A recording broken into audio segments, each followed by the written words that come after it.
GeoSnappers, do you use ArcGIS StoryMaps? If so, did you know that ArcGIS StoryMaps has an assistant tool that uses AI to improve the process of creating your content? This tool is called the ArcGIS StoryMaps Assistant. It includes many features like an accessibility assistant, insights assistant, and writing assistant. Now let's take a look at an example story to see how they work. We're going to start off with the accessibility assistant.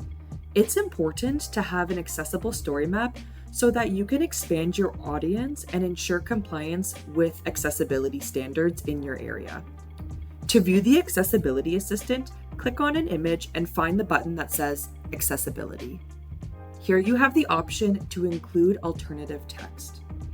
Now there is an option to fill this information for you.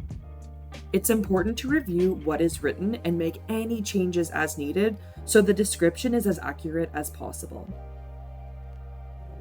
Next up, let's take a look at the writing assistant.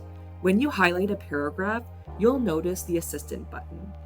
Here, we see the option to rephrase, summarize, change tone, and fix grammar.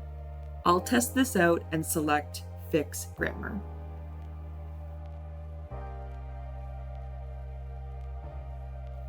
Lastly, let's take a look at the Insight Assistant found on the top ribbon. Here we have a couple of suggestions to improve accessibility, media, and experience. We also have the option to update the item description, which is shown in the ArcGIS item details page. These tools are great to improve the accessibility aspect of your ArcGIS story map. Let me know in the comments if you've used them.